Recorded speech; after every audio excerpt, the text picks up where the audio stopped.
Hi, Mark. It's good to see you again. It's just over a year since we had vaccines in the UK with the COVID vaccine. What would be really useful, Mark, I know this is I think about the third time that we spoke about this, is just for you to introduce yourself about, one, your expertise with vaccines and your background in PH, and then we'll move on to some of the questions as and when you want to take them. So, Mark, just introduce yourself for me, please. Happy to. So I'm Mark Toshner. I'm an associate professor in the University of Cambridge and a consultant in the Pulmonary Vascular Diseases Unit, the PVDU in Cambridge as well. So my normal day job is pulmonary hypertension or pulmonary vascular diseases. But in the pandemic, I've sort of repurposed myself, and I've been working on therapies for COVID and on vaccine studies. So I guess that's where my spurious expertise comes from. No, that's good. That's reassuring. We found these really helpful. I know our membership have, Mark. I mean, obviously, at the moment, we're right in the middle of a lot of uncertainty with the virus, vaccines, variants, etc. So I'd fully appreciate that there's some uncertainty in some of the questions I'm going to ask and the answers that you're going to give, etc. But I think a good starting point is the variant and this new variant. Could you just sort of try and explain, Mark, what a variant is, and if there's anything sort of particular about this one that is concerning or uncertain? So a bit like us, as time goes on and as you go through generations, the genome of a virus changes. So you acquire random changes in the genetic code, and some of those changes turn out to be advantageous, and so give you a kind of survival benefit, and it's the same for us as it is for a virus. The difference, of course, with a virus is it happens in turbocharged time because their life cycles are much shorter. And the major problem with COVID is there's just so much of it about that it's giving lots and lots of opportunities around the world for these mutation events, for the changes in the genome to happen. And the problem with Omicron is it's accumulated a lot of changes, particularly in the now infamous spike protein that mediates or helps the virus attach onto your cells and gain entry into the body. And those changes appear to have done two things. One is made it, from the perspective of the vaccines, easier for the virus to evade the vaccines that are currently available. The other is some of the other mutations appear to have increased its ability to replicate or to infect quickly, and so it appears to be both have a shorter time of infection, but also, probably more importantly, is infecting more people quicker. So this is now a virus that when you compare it to the original version, what's known as the wild type, is much more infective, and has evolved some ability to evade the vaccines that we've all been treated with.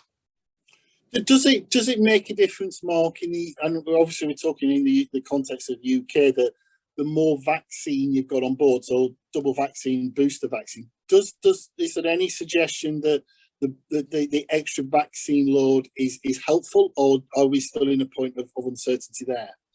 So this has moved astonishingly quickly. Actually, a number of groups around the world have produced some really quick data, all pointing in exactly the same direction, and that is that boosted individuals have basically got a dramatic recovery of the effectiveness of the vaccines.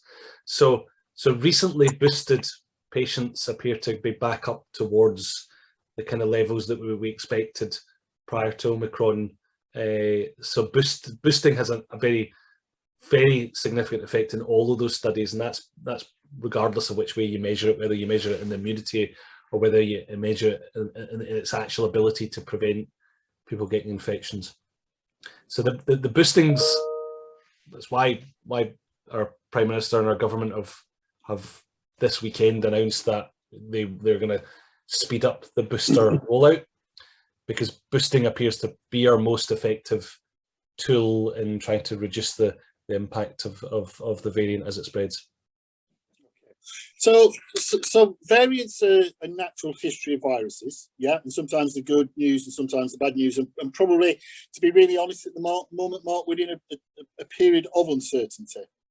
Would that be true, or am I being too negative? No, it's a significant period of uncertainty right now. In fact, I think this, in particular, this week, probably at the end of this week, there's going to be a little bit more clarity as to exactly what Omicron looks like. But the specific area that's excising everybody is how serious this variant is from the perspective of the degree of illness. And there are some very early reports that seem to suggest that Omicron leads to a lighter or milder version of disease. And I think it's far too early to make any conclusions on that. So I don't even think it's worth commenting on right now. We don't know. And it's going to be probably another couple of weeks, maybe as many as 3, before we've got clarity on that one. Okay.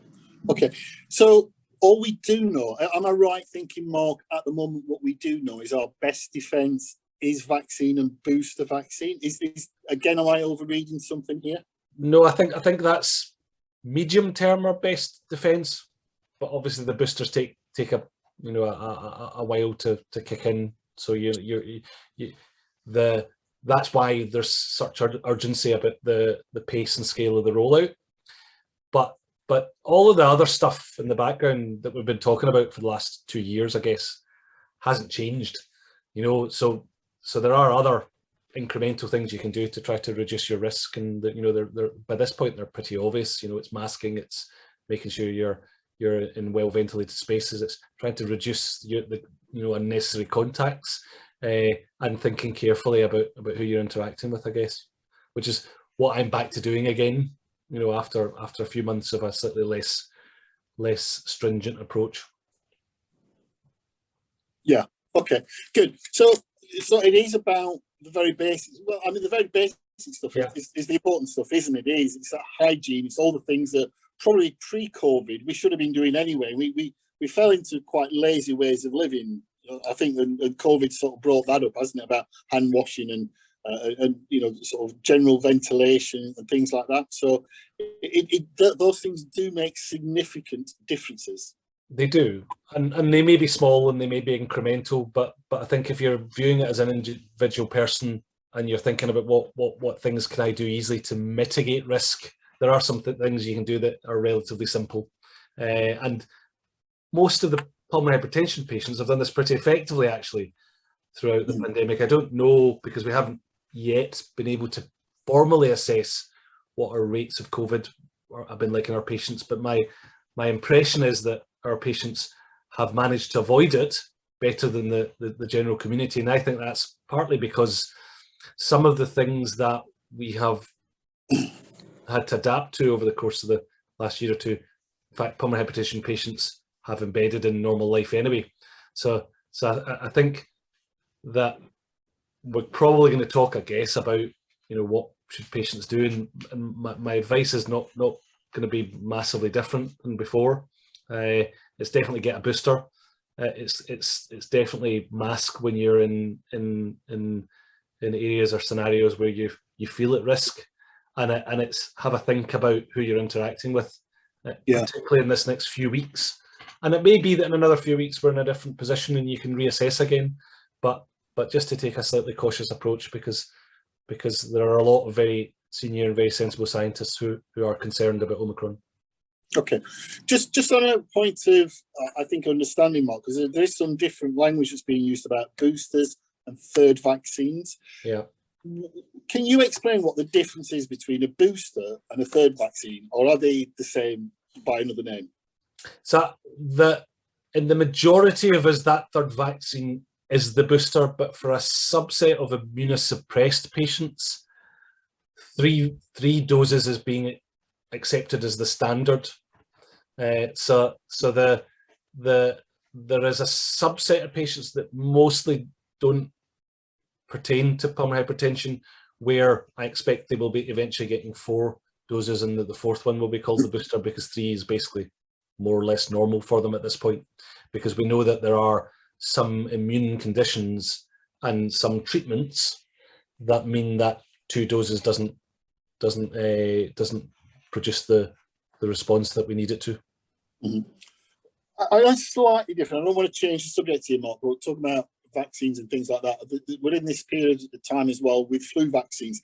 Is that just as important? Because there's been, we know in the world of pH, and our impact survey that the PHA did has shown that vaccine take-up in the patient population is in the sort of 97-98%, which is fantastic. And I think that's some of the work that we've done together and encourage people to do it.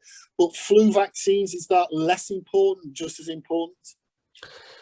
I think I would view it as part of a piece, because the concern, of course, was that we were going to see a big resurgent flu wave because we hadn't had one for a year, and because people were going to be changing their behaviours back to pre-COVID times. We haven't seen that materialise as the big problem, but it's difficult to not be clear that that's because everybody's got vaccinated. So flu vaccines are pretty safe, pretty easy. I would view it as a very low stress thing to make sure you've just ticked off. And actually, speaking to patients in clinic, almost everybody has had it. Yeah. So I don't think it's a massive problem. The one thing I would say is that you get slightly more symptoms with the two of them together. Yeah. And we know that from the combined flu COVID vaccine study, and it's still mild self-limiting symptoms in the first day or two, but it's just so that you know what to expect. If you feel a bit rotten, that's not completely out with the bounds of what we'd expect. Yeah, we've probably touched on this, Mark, in some of the previous infocasts, but just remind me, because I've got a poor memory. Vaccination, does it reduce transmission as much as protect the individual? Is there evidence that vaccination reduces transmission? So there has been evidence, very good evidence for Alpha, slightly weaker for Delta, and we don't know yet for Omicron. So the Alpha evidence and throughout the world is quite clear. There is a significant reduction of onward transmission.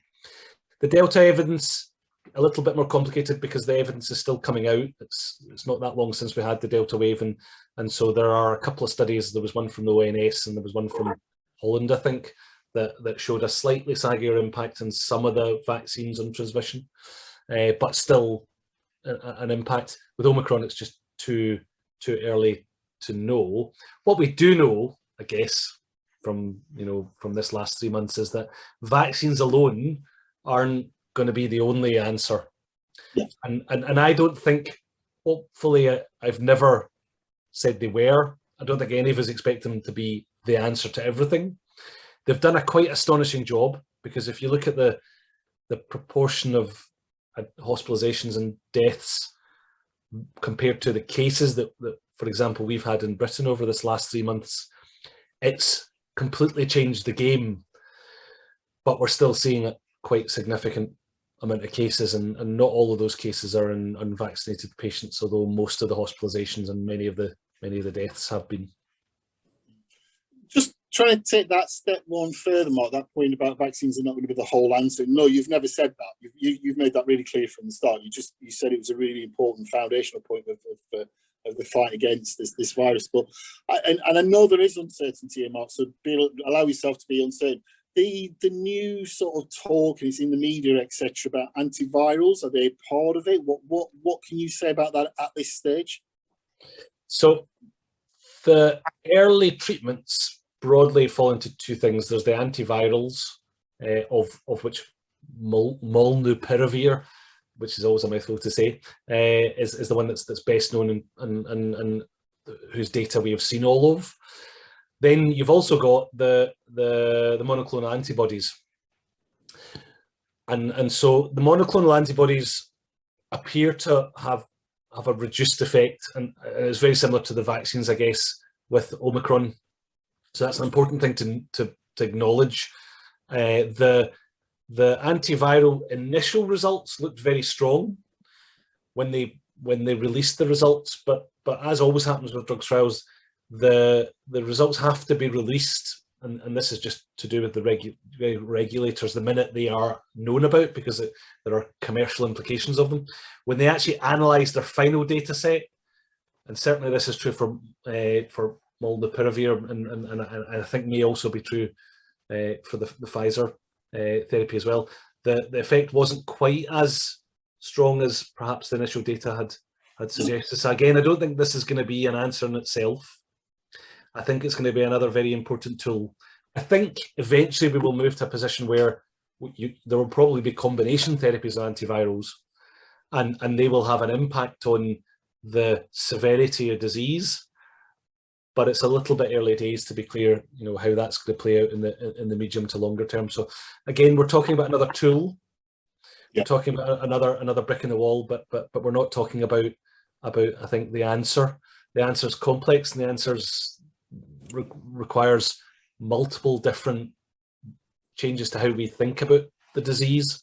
And so in this next year or two, I think that's going to become apparent, because unfortunately I think we're still not at the end of the pandemic. It sounds a little bit, Mark. I mean, I'm not trying to be too simplistic, but we've both been in the world of PH for quite a long time. Myself, more than you, actually, really, quite a few years. But we've built up this armory of against this nasty disease, in a way, in PH. And I know it's took longer, but in a way, this is, again, with the virus, that seems to be what we're doing. We're learning and building upon, and never, it's as the old wives say, don't put all your eggs in one basket, because that's never going to work. Yeah, and that's right. I think that's just plain right. The course here is that we are, and actually it's been turbocharged. We have an astonishing array of tools now to try to treat the disease at different stages, but none of them are going to completely get rid of it. And so it is about making it a manageable disease that we can then get back to normality with and cope with in the context of everyday life. And we're not quite there yet. We've had a little glimpse, I guess, over the last 3 months of a more normal, but we're going to have some bumps along the road. And so there are some. And you did warn against this, Mark, before and it's easy to forget. You're a wise old man, Mark. It's really easy to forget. It was this time last year we were just bringing in vaccines. Yeah. We've come a hell of a long way, a massive distance. I cannot imagine what the last 12 months would have been like had we not got the vaccines that we've got. Yeah, and all the treatments in the hospital as well. So I think there's lots of cause for optimism here. I know it doesn't feel like it right now, because we're all staring down the barrel of another Christmas where we're worried about COVID. But actually, the situation we're in now is still dramatically different than this time last year. And so lots of causes for optimism, but maybe tempered with, again, the realistic expectation that we're not all going to get back to normal in January, February, and that we've got bumps to navigate, but that the general direction of travel is going to continue to be in a positive way. But it's going to be tough. So I think we're in another one of those points where there's probably a lot of anxiety out there, and that anxiety is fair and reasonable. But it's important not to forget where we came from.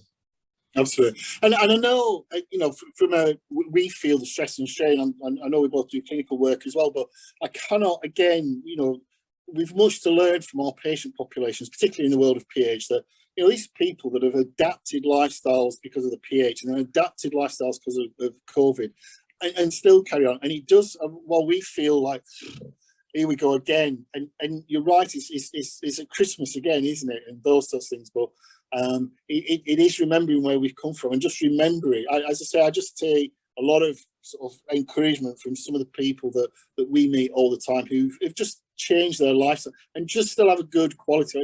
It's different priorities, isn't it? And it's not being flippant with that, but nobody said this was going to be a quick fix. I'm fairly certain, Mark, again, on our first sort of talk, you did, either it was pre the actual interview, talk to, we're probably 2 years from last year before we even know that we're going to be, really getting somewhere. And we're only a year into it, less than a year at the moment. So I really, that chimes with me, the description of the patients, because one of the first things I ask every one of my patients is, how are you coping? And actually, I've been quite astonished by how well overall my patients are coping. Sometimes better than the staff. Yeah. And it's partly because they are used to a burden of chronic illness and a and limitations to their life that mean they were in some ways in a better position psychologically, I think, to cope with some of the challenges that have come down the road. So I think it's a lesson to us, actually. You know, it's an important lesson about how we adapt and how we are able to cope. And so actually, for me, it's been important to be able to sort of talk to my patients over this last year, because it cheers me up. Yeah. And so I really think that kind of ability to get support both ways has been important, actually, for a lot of healthcare workers. It has, and I mean, I think one of the things that a condition like pulmonary hypertension does, it takes the normal taken for grantedness of life away. You have to readapt for it, and we've now all experienced that because of COVID. The normal taken for grantedness of life has been taken away from us, and we've no idea. Me and you haven't really got a sort of a package of experience to build upon that, but our patients do. And you know, I think it's not patronising when I say to patients, you have much to learn from it, and we have, and you know, COVID has sort of demonstrated that very, very specifically. I know it's really difficult, this, Mark, but at this time, and we are running up to Christmas, what would you be saying to your patients and our patients, the PH patients, as far as COVID's concerned, interactions and things? I think you've already said it, but could you kind of summarise that again in a way that is clear with clarity? So I think my advice for my patients is the same as the advice that I'm following. And for example, last week we cancelled our Christmas party because we were worried about big scale interactions, and I'm not now going to be doing a lot of socialising in the run up to Christmas. In fact, I don't have any planned right now. Although that may say more about me than necessarily the circumstances, but I'm still planning to spend Christmas with my family, and I'll keep that under daily review. And so I'm planning to go home and see my family and spend Christmas with them. That's the last thing that will go for me. But I think in this next 10, 11 days, if things change quickly, then I'll have to adapt to that changing circumstance. So the big challenge there has been that I've sent all the presents already up to Scotland, and so I'm going to have to buy a second set of presents for my kids just in case we don't go. And I think there's probably about a 50-50 chance of that at the moment. But I'm keeping, cautiously optimistic, but acknowledging that I may just have to make a sensible decision near the time, and we'll wait and see how it goes. It's a bit too early to tell. We know that the early data doesn't look good for the speed at which this is likely to hit us. We don't know what the severity is going to be like. There's just too many unknowns in there. So I think not to go in with too fixed ideas, to be prepared to make difficult decisions further down the line, and to kind of just modulate your behaviour in a sensible fashion until it's clear. Mm. And do you think that in the next couple of weeks it will be clearer, or is it will be better than that? No, it will. The latter end of the next couple of weeks, I think it'll be clearer, because some of the questions that are outstanding will have evidence gathering not just from us but from other places in the world. So I think it'll start to give us a kind of more rounded picture as to what this wave is likely to look like, and I'm being hopefully quite straightforward in saying right now there just is a lot of uncertainty, but I expect sort of by the end of the month it will be clearer. Mm-hmm. Good. I mean, that is clear. We're clearly uncertain. So my present is already on its way to me. Is that what you said, Mark? I think you've already sent them out, but I will get a second one just in case it doesn't arrive, and I'll let you know on that one. So, Mark, I just want to thank you. I mean, for certainly for this year as well, particularly with the vaccine stuff. I know we're doing other work as well, but it's been in what has been a difficult year, it's been quite a joy working with you and your team as well, but particularly during this year. It has been, some of the highlights of the year. So the great thing about this is that we have a little community, and what's been really heartening for me in this last year and a half is how focused on the patients we've been, and so I you know, without getting too overly sentimental, been able to access the patients through the PHA has been just really critical to both communication, but also, you know, to support, and that's on both sides. I think, you know, a lot of the clinicians will tell you the same thing, that it's the support of the patients has been really, really important for us, because all through the kind of healthcare system right now, there's a lot of stress and a lot of strain, but it's really humbling to be reminded on a kind of almost daily basis that it means something to the patients, and that they are there and understand. Yeah, I agree. Yeah. So have a good Christmas, whatever you do. Well, have a good Christmas wherever it is, and you know, it is about being with family. I really, really hope you get to Scotland. I really do hope you get that. But as you say, it's going to be your personal decision, your family decision. But whatever you do, stay safe and have a good Christmas. Yeah, you too. Cheers, Mark. Cheers.